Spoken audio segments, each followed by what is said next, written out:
안녕하십니까. 이번 시간에는 우리가 부상의 원인이 정신적인 요인에 있다라는 어떤 주제를 가지고 강의를 진행하도록 하겠습니다. 부상의 원인이 어디 있다고 생각하십니까? 상대편이 과격하게 어떻게 플레이를 해서 내가 재수가 없어서 운이 나빠서 부상을 입었다라고 생각할 수도 있습니다. 하지만 제가 오늘 말씀드릴 내용은 이 부상의 원인이 우리 정신력에 있다. 마음에 있다. 스트레스를 많이 받으면 부상을 입게 된다. 그런 어떤 원리에 대해서 제가 얘기를 드리고자 합니다. 부상의 원인은 마음에 있다. 먼저 부상의 원인이 마음에 있다면 이 정신 상태하고 부상하고의 어떤 관계는 어떻게 될까? 부상을 많이 당하는 선수는 어떤 정신 상태에 있을까? 일상생활 속에서 우리가 스트레스를 많이 받고 어떤 시합에 출전했다. 이런 선수들은 부상을 당해서 경기를 다 뛰지 못하거나 아니면 아예 출전을 못하는 경우도 많이 발생합니다. 실제 저 같은 경우도 예전에 어떤 안 좋은 일이 밖에서 있었어요. 아는 분이 돌아가셨는데 원래는 제가 거기 상가집에 원래는 갔어야 됐어요. 근데 이제 시합에 출전하기 위해서 프로이기 때문에 시합에 출전하기 위해서 그냥 시합에 출전했어요. 근데 그 시합에서 제가 넘어져서 부상을 입게 된 경우가 있었습니다. 지금 생각해보면 일상생활 속에서의 어떤 스트레스, 어떤 정신력의 어떤 집중력이 떨어진 상태에서 시합을 하게 되면 시합에서 부상을 입을 확률이 높다라고 말씀드릴 수가 있겠습니다. 일선에 계신 우리 코치님들도 그런 부분에서 모르지는 않아요.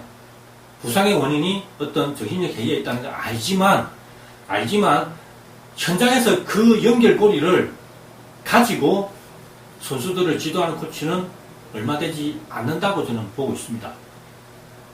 다르게 말하면 이 정신적인 부분에 대해서 관리를 하고 있지 않다는 거죠. 또 다른 측면에서 얘기를 드릴게요. 우리가 부상을 당하고 회복하는 과정에서도 우리는 이 정신력을 잘 다루면 회복 속도를 앞당길 수 있다.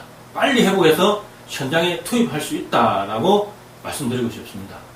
정리하면 우리가 부상이라는 어떤 사건을 기준으로 해서 부상당하기 전에도 이 마음, 정신력이 부상의 원인이 되고 부상당한 후 회복 과정에서도 정신력을 잘 다루면 마음을 잘 다스리면 회복 과정을 앞당길 수 있다. 핵심은 이 부상을 우리는 통제할 수 있다는 거죠. 영상을 보시는 분들 중에 만약에 내가 운동만 하면 부상을 입는다라는 어떤 선수가 있다면 자신의 마음을 잘 다스리세요. 그러면 부상을 줄일 수가 있습니다. 또한 부상을 당했을 때 우리는 고통을 입게 되죠. 특히나 부상을 당한 상태에서 어떤 시합에 출전을 하게 될 경우 어떻게 보면 예를 들어 허리 디스크가 있다. 근데 허리 디스크는 완치라는 부분이 힘들잖아요. 그래서 내가 사이클 선수다. 근데 허리가 아프다. 근데 시합은 해야 된다. 근데 그 고통을 안고 시합을 해야 된다. 이런 상황에서 만약에 이 고통이 시합에서 어떤 영향을 미치게 되면 집중력이 손상을 입게 돼요. 물론 시합상에서는 그런 고통이 좀 완화되는 어떤 현장에서는 그런 느낌을 많이 시합할 때는 그 고통을 몰랐다고 얘기하는 경우는 있지만 간혹 시합 중에도 그런 어떤 고통을 느끼는 경우가 있다면 그 고통 역시도 우리는 어떤 심리적인, 정신적 부분에서 어떤 케어를 통해서 얼마든지 고통을 완화시킬 수가 있다. 그래서 우리는 부상의 원인은 정신력에 있다. 그래서 부상을 자주 당하는 선수는 정신적인 요인에서 어떤 스트레스를 받았다든지 아니면 동기가 높았다든지 아니면 어떤 자기의 화를 다스리지 못했다든지 이런 원인으로 인해서 우리는 부상을 당한다라고 볼 수 있습니다. 또 중요한 얘기를 하나 더 하자면 우리가 부상을 당하고 완전히 회복했다고 판단하고 의사도 그렇게 판단했어요. 저 역시도 체력적인 부분이나 신체적인 부분에서 완전히 회복해서 시합에 출전을 했어요. 근데 중요한 것은 시합에서 애전 기량을 발휘하지 못하는 게 중요하다는 거죠. 현장에서는 참 이 부분이 아이러니하다고 선수들은 많이 얘기를 해요. 아니, 연습할 때는 잘 되던 어떤 실력들이 시합만 나가면 왜 그래 안 될까? 왜 예전 기량이 안 나올까라는 부분은 핵심은 심리적인 부분의 어떤 부상, 심리적인 부상을 치료하지 않고 시합을 뛰었다는 거죠. 육체적인 어떤 신체적인 부상은 의사 통해서 완전히 회복했지만 체력적인 부분도 뭐 코치, 트레이너를 통해서 완전히 회복했지만 정신적인 부분, 마음의 부상은 치료를 하지 않고 시합에 투입됐다는 거죠. 다르게 말하면 이 정신적인 부분도 스포츠 심리 상담사를 통해서 치료를 해야 됩니다. 완치를 하고 난 다음에 신체적인 어떤 치료, 심리적인 치료를 완벽하게 한 다음에 시합에 출전해야지 예전 기량을 되찾을 수 있다. 이해가 되십니까? 지금까지 만약에 심리적인 부분에서 자기 스스로 치료를 했다면 한계에 부닥쳤다는 겁니다. 그럴 때 스포츠 심리 상담사는 도움을 줄 수 있고 그렇게 해야만 예전 기량을 완전히 회복해서 시합에서 100% 실력을 발휘할 수 있다는 겁니다. 회복하는 과정에서도 스포츠 심리 상담사는 선수들의 어떤 정신적인 부분에서 도움을 줄 수 있다. 실제로 회복 과정에서 회복을 빨리 한 선수와 회복이 늦은 선수를 비교해보면 이 정신적인 부분에서 차이를 보였다는 겁니다. 빨리 회복한 선수는 어떤 경우냐? 대부분의 경우는 우수한 선수들이 빨리 회복해요. 그 우수한 선수들은 내가 빨리 회복을 해서 내 기량을 발휘해야 되겠다는 어떤 의지가 강해요. 반면에 실력이 조금 뒤처지는 선수들은 이 부상으로 인해서 내가 실력이 떨어졌다는 것을 받아들여버려요. 그래서 부상의 기간, 회복 기간이 그만큼 길어진다는 거죠. 악을 쓰고 치료를 하지 않는다는 거죠. 적극적으로 치료를 하지 않는다는 겁니다. 자, 축구를 한번 예를 들어 볼까요? 우리가 축구에서 부상을 입는 경우는 어떤 경우가 있습니까? 타인으로 인해서 부상을 입죠. 충돌, 아니면 슬라이딩 태클, 뭐 이런 경우 부상을 입게 되고, 그 다음에 스스로 자기의 어떤 심리 상태가 불안해서 자기 스스로 어떤 부상을 입게 되는 경우가 있습니다. 어떤 경우에 뭐 근육이 파열됐다든지 아니면 뭐 나쁜 동작으로 해서 무릎을 부상을 당한다. 그 다음에 또 뭐 훈련을 너무 열심히 해서 근육통이 생겼다. 뭐 이런 부분에서 부상을 입게 되는 경우는 우리가 내가 너무 의욕이 강했다. 심리적인 부분의 원인을 찾는 경우가 많아요. 타인으로 인한 부상, 자신으로 인한 부상을 비교했을 때 타인으로 인한 부상은 심리적인 어떤 원인을 작게도 낮게 둬요. 하지만 자기로 인한 부상은 심리적인 원인을 높게 둔다. 일단은 그 근본 바탕에서 얘기를 드릴게요. 먼저 타인으로 인한 부상은 우리가 충돌, 슬라이딩 태클이 있는데 먼저 충돌 같은 경우는 우리가 뭐 어떤 경우 생깁니까? 충돌의 원인을 한번 살펴볼게요. 자신을 시합장에서 증명해 보이려는 선수.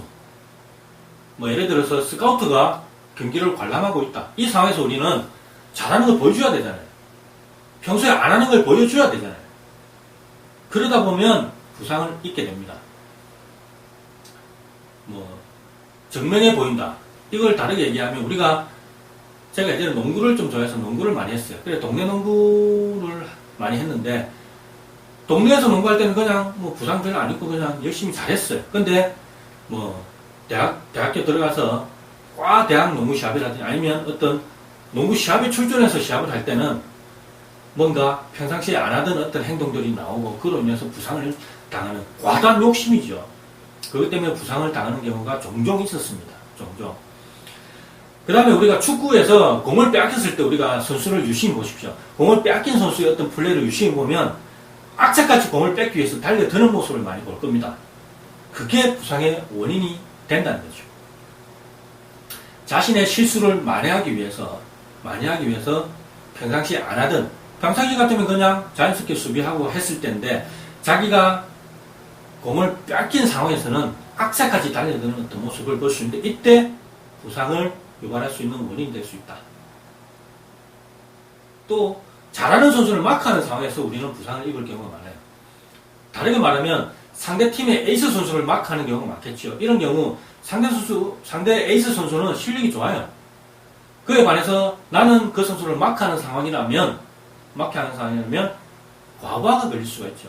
내 실력 이상의 어떤 능력을 보여야 돼요. 그럴 때 우리는 부상을 입게 되고, 그 다음에 동기가 지나치다. 동기가 지나친 상황은 어떤 상황입니까?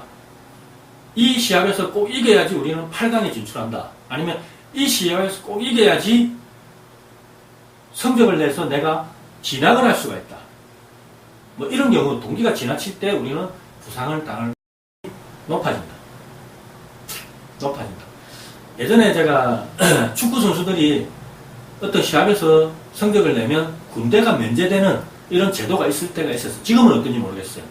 그때 그 시합을 유심히 보면 정말 열심히 뛰더라고요. 군대를 갔다 온 제 입장에서 군대를 안 갈 수도 있다는 어떤 어드밴티지가 주어지니까 정말 열심히 뛰더라고요. 그럴 때 부상을 입을 수가 있다. 공감을 하십니까? 예. 그래서 우리는 이 타인으로 된 부상도 선수들이 생각할 때는 심리적인 부분의 원인이 좀 낮다고 생각하지만 실제 원인은 심리에 있다는 거죠. 슬라이딩 태클을 한번 예를 들어 볼까요? 우리가 슬라이딩 태클을 할 때는 고도의 집중력이 요구됩니다. 그 고도의 집중력이 있어야만이 정확하게 공을 태클할 수 있죠. 근데 우리가 이 집중력이 떨어지게 되면 어떻게 됩니까? 볼을 가로챌 확률도 낮아지고 의도적인 파울을 할 확률이 높아져요. 상대편 발을 찬다든지 몸을 공격한다든지 뭐 이런 상황이 생기고, 그거로 인해서 우리는 슬라이딩 태클 상황에서 우리는 어떤 마음적인 부분, 정신적인 부분 원인이 돼서 부상을 입을 수 있다는 어떤 결론에 도달할 수 있는 거죠. 그래서 우리는 요약해보면 집중력 부족, 그 다음에 정서 조절 실패로 인해서 우리는 재기량을 발휘 못하게 되고, 그거로 인해 우리는 부상을 입게 된다. 특히 축구 같은 경우는 시합 초반에 우리는 집중력이 좀 약하죠. 그리고 그때 어떤 자기의 마음을 다스리기 힘든 게임 흐름을 잘 파악 못하죠. 이럴 때 우리는 능력 발휘를 못해서 부상도 자주 입게 되지만 경기 초반에 우리는 실점을 하는 경우도 많아요. 이게 바로 다 어떤 마음에서 집중력, 정서적 실패에서 나오는 결과다라고 볼 수 있는 거죠. 다음으로 자신으로 인한 부상입니다. 자신으로 인한 부상. 자신으로 인한 부상의 가장 큰 원인, 스트레스죠. 스트레스 때문에 우리는 부상을 입게 된다는 어떤 연결고리가 형성됩니다. 시합 전에 어떤 스트레스를 받고 시합을 한다. 그러면 시합에 우리는 집중을 할 수가 없어요. 그래서 그 원인으로 인해서 우리는 부상을 입게 된다. 스트레스 원인을 한번 살펴볼까요? 스트레스 원인. 먼저 삶에 대한 두려움입니다. 모든 스포츠가 우리는 부상이라는 걸 필연적으로 안고 경기를 하게 됩니다. 그래서 선수들은 이 부상에 대한 스트레스가 경기에 엄청난 영향을 미친다는 걸 알고 있어요. 우리가 부상을 당하게 되면 우리가 어떻습니까? 선수 생명이 짧아지죠. 저도 선수 생활할 때 부상 때문에 은퇴를 했습니다. 부상으로 인해서 선수 경력이 짧아진다. 그 다음에 심각한 부상을 당한 선수들은 남은 여생을 힘들게 살아갈 수밖에 없다. 주위에 그런 선수들을 많이 봤다. 뭐 이런 것들, 삶의 변화에 대한 어떤 두려움 때문에 우리는 스트레스를 받게 되고, 그 다음에 삶의 사건들로 인해서 우리는 스트레스를 받게 됩니다. 삶의 사건, 경기 중에 화가 나는 사건들이 있을 겁니다. 그 화를 잘 다스려야 되는데 그 화로 인해서 시즌 내내 영향을 미치게 되는 경우, 그것도 스트레스의 원인입니다. 그 다음에 주변 인물들과 관계가 있다. 인간관계, 대인관계가 원만하지 못할 경우에도 우리는 스트레스를 받게 된다. 주거생활의 변화, 환경의 변화, 그 다음에 주전 문제, 주전으로 뛰느냐, 뛰지 못하느냐, 이러한 부분에서 스트레스를 많이 받게 됩니다. 특히 프로 같은 경우는 이게 심합니다. 왜냐? 연봉하고도 관련이 있기 때문에 주전으로 뛰느냐 못 뛰느냐는 엄청난 스트레스로 작용합니다. 코치하고의 문제, 코치하고 불협화음, 코치하고 문제, 그 다음에 포지션의 문제. 제가 예전에 상담한 대학 축구 선수가 있습니다. 이 선수가 원래 자기가 주 포지션은 윙백이었어요. 그런데 대학 팀에서 이제 중앙 수비수 팀에서 어떤 리드 역할을 하는 선수가 필요했는데 마땅한 선수가 없어서 그 선수가 이제 중앙 수비를 본 거죠. 대학 3학년까지, 1학년부터 3학년까지. 그러다 보니까 이 친구가 이제 중요한 거는 중앙 수비수를 보려면 그래서 프로로 가기 위해서는 신장이 일단은 좀 커야 돼요. 근데 이 선수는 조금 신장이 애매한 기준이었어요. 그래서 이 선수는 중앙 수비수를 계속해서 보게 되면 자기가 프로에 못 갈 수도 있다. 실제로 이 선수는 대학 4학년에 올라가는 시점에서 다른 선수들은 다 프로로 계약이 됐어요. 근데 이 선수만 프로 계약이 안 된 거죠. 그래서 이 선수는 이 포지션 때문에 스트레스를 엄청나게 받았어요. 결국에는 대학 4학년 때 윙백이라는 포지션으로 다시 되돌아갔지만 제 기량을 발휘 못했다고 하더라고요. 초반에는. 지금은 어떻게 됐는지 모르겠습니다. 이렇게 포지션 문제도 엄청난 스트레스로 작용할 수가 있다. 자신으로 인한 부상. 자신으로 인한 부상은 정신력, 스트레스가 원인이라고 당연하게 생각하는 경우가 많다고 제가 얘기 드렸습니다. 자신으로 인한 부상, 스트레스로 인한 반응. 먼저 집중 능력이 손상된다. 스트레스를 많이 받고 시합을 하게 된다. 그러면 집중력이 손상을 받게 되죠. 그 다음에 시야가 좁아져요. 우리가 스트레스를 받으면 예를 들어서 상대 선수가 나한테 태클을 심하게 했다. 이 선수에 대해서 내가 화가 났다. 그 스트레스 상황입니다. 그러면 우리가 시합 전반 전체적인 부분을 봐야 되는데 어떤 상황이 생깁니까? 그 선수만 눈에 들어오는 거죠. 언제 어떻게 그 선수를 내가 공격할까? 그렇게 되면 시합에 집중을 할 수 없고 시합의 폭이 너무 좁아져서 시합이 전체의 흐름을 잃지 못하게 되는, 그래서 실수를 하게 되고 부상을 입게 되는 원인이 됩니다. 협응력 손상.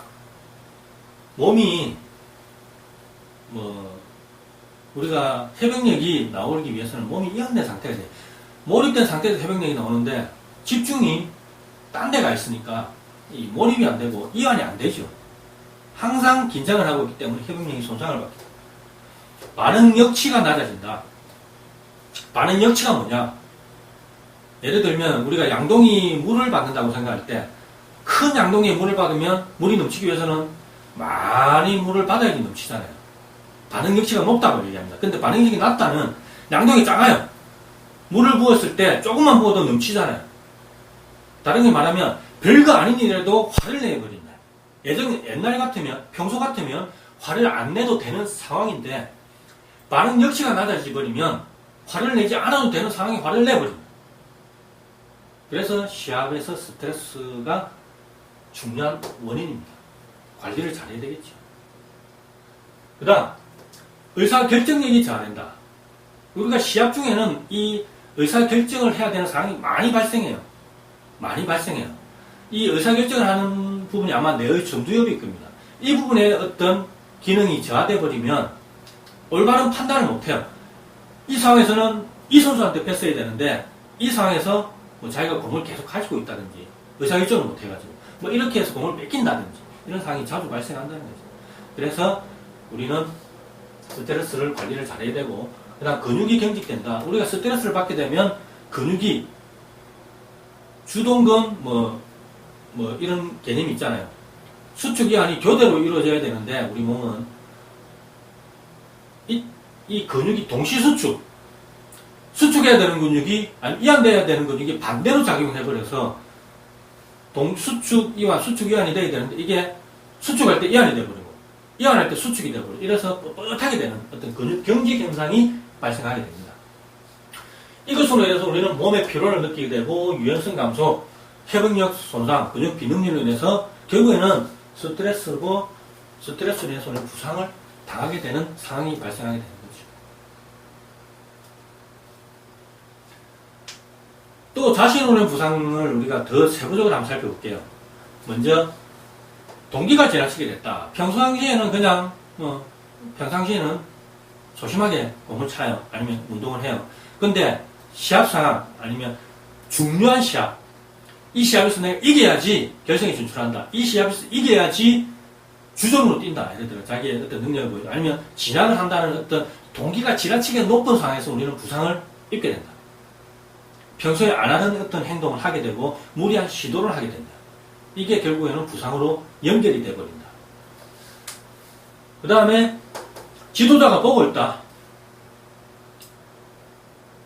지금 2군에서 시합을 하는 선수가 1군으로 가기 위해서 테스트를 보고 있다는 상황에서 지도자가 보고 있어요, 지금. 이 상황에서 뭔가 지도자에게 잘 보여야 되잖아요. 그럴 때 의욕이 넘치다 보면 부상을 입는 경우가 많이 생긴다. 지나치게 공격적이 되고 슬라이딩 태클을 시도할 수 있게 되는 거죠. 그 다음에 분노나 혼란스러움의 부족.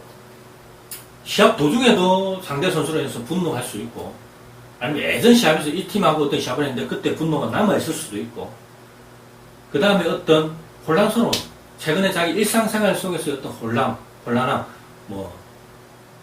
결혼한 선수라면 이혼의 위기에 있다든지, 아니면 자녀가 아프다든지, 어떤 이런 혼란스러움, 부모가 편찮으시다든지, 이런 부분은 어떤 자신의 부상을 연결되는 원인이 될 수 있다는 겁니다. 연구도 있습니다.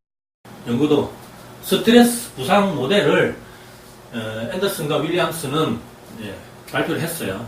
핵심이 뭐냐? 이 스트레스, 우리가 어떤 사건이 일어나면 그 사건을 우리는 긍정적인 스트레스로 받아들이느냐 아니면 부정적인 스트레스로 받아들이느냐에 따라서 우리가 어떤 관점의 변화가 생겨요. 관점의 변화. 이런 어떤 인지적 평가로 인해서 우리는 내부 육체적 주의 관점의 변화가 생긴다. 그래서 긍정적인 스트레스를 받으면 부상 위험이 낮아져요. 부정적인 스트레스로 우리가 해석을 해버리면, 스트레스를 받게 되면 부상 위험이 높아집니다. 결국은 부상을 일으키는 가장 핵심적인 원인은 스트레스다. 그래서 이 스트레스로 인해서 우리는 더 많은 부상을 경험하게 된다. 그래서 우리는 이 스트레스를 잘 통제하고 관리해야만 하고, 그걸 하기 위해서 우리는 앞으로 케어를 받아야 된다. 누구한테? 스포츠 심리 상담사한테 스트레스 관리 어떤 케어를 받아야 된다는 거죠. 압박감에 시달리는 선수, 스트레스를 많이 받는 선수는 부상을 당하게 된다. 그리고 부상당 확률이 높아진다. 축구 선수 같은 경우 집중력이 떨어진 상태에서 어떤 경기를 한다. 그러면 어떻게 됩니까? 급하게 어떤 방향 전환을 하는 경우가 생기죠. 미리 집중력이 있는 상태에서는 미리 그 다음 행동을 예측을 하지만, 집중력이 떨어진 상태에서는 예기치 못한 상황에서 갑자기 어떤 변화를 해야 돼요. 그러다 보면 축구가 잔디에 꾹 막히게 되는 상황에 갑자기 전환을 하다 보면, 그러면 무릎 부상으로 이어지는 경우도 발생한다고 볼 수 있습니다. 심리적 요인, 집중력 부족, 스트레스, 지나친 동기는 부상을 유발하게 된다. 유발하게 된다. 어떻게 해야 될까요? 부상을 당하지 않기 위해서, 아니 부상을 빨리 회복하기 위해서는 어떻게 해야 될까요? 관리를 받아야 됩니다. 누구한테? 스포츠 심리 상담사한테. 최대 능력을 발휘하고 불필요한 부상을 방지하기 위해서는 이러한 정신적인 부분에 대해서 관리를 받아야 되고, 그때 도움을 줄 수 있는 건 스포츠 심리 상담사다. 스트레스 동기, 정신적인 통제, 집중력 조절을 위해서 노력을 해야 되고, 더 나은 선수가 되기 위해서는 또한 불필요한 부상을 당하지 않기 위해서는 이러한 부분을 우리는 통제하는 능력을 길러야 된다. 몸의 부상은 마음의 부상이다. 신체적인 부상을 입은 선수는 마음에도 부상을 입게 된다. 그걸 알고 있어야 돼요. 신체적인 부상에서 완전히 회복했다고 해서 우리는 시합에 복귀를 했다. 재기량을 발휘 못한다는 거죠. 중요한 거는 심리적인 부분도 같이 치료를 해야 된다. 제가 선수생활 할 때 그런 경우를 많이 봤어요. 연습 때는 부상 회복하는 과정에서 연습 때는 기록도 잘 나오고 평상시하고 똑같아요. 근데 시합을 나가니까 재기량을 발휘 못하는 거지. 현장에 있는 지도자분들은 아마 그걸 잘 아실 겁니다. 부상에서 회복하고 시합을 출전했을 때 연습 때는 완전히 회복했다라고 생각할 수도 있지만 실제 시합에 나가게 되면 재개량을 빨리 못하는 것은 심리적인 부분에서 케어를 받지 않았기 때문에 그렇다. 지금 이 영상을 보시는 지도자, 선수들은 이러한 부분에서 심리적인 부분에서 어떤 케어가 필요하다는 걸 인식했으면 벌써 문제 해결의 시작은 됐다는 겁니다. 완전한 해결을 위해서는 전문가의 도움을 받아야 된다. 그래서 팀에서는 선수들의 부상을 줄이기 위해서는 스포츠 심리 상담사의 어떤 특강도 의뢰를 하십시오. 그래서 이러한 어떤 부상을 사전에 줄이는 어떤 노력도 하셔야 되고, 재활 과정에 있는 선수들을 대상으로 스포츠 심리 상담사의 도움을 받으세요. 그래서 최대한 빨리 회복하기 위해서 시합에 투입시키세요. 그렇게 해야지만 선수 생명도 길어지게 되고 팀 자체의 어떤 분위기도 빨리 개선될 수 있다는 거죠. 이미 부상을 당한 선수들도 스포츠 심리 상담사의 도움을 받으면 얼마든지 빨리 회복할 수 있고 현장에 빨리 투입될 수 있다는 걸 알 수 있었으면 좋겠습니다. 자, 오늘 강의는 부상과 그 부상의 원인은 어디에 있고, 그 다음 부상으로부터 회복하는 과정에서 어떤 도움을 받을 수 있는가. 그래서 이 부상이라는 상황의 원인은 스트레스고, 이 스트레스를 잘 관리하기 위한 노력이 필요하고, 그 노력은 스스로 힘들다면 스포츠 심리 상담사를 통해서 그 스트레스를 관리할 수 있는 능력을 길러라. 그 다음에 부상을 당한 선수는 회복 과정에서 몸의 어떤 회복도 중요하지만 이 심리적인 어떤 부상의 회복도 중요하다. 그래서 이 심리적인 회복이 돼야지만 어떤 애정 기량을 부상 후 시합에서도 발휘할 수 있다. 그래서 이 심리적인 어떤 회복을 위해서도 스포츠 심리 상담사의 어떤 도움이 필요하다라는 부분에 대해서 제가 얘기를 드렸습니다. 어느 정도 이해는 되셨습니까? 이 부상이라는 어떤 부분에서 심리가 중요한 어떤 원인이 될 수 있다는 부분을 인식한다는 자체만으로서 오늘 강의는 유익했다고 볼 수 있겠습니다. 오늘 강의 여기까지 하겠습니다. 감사합니다.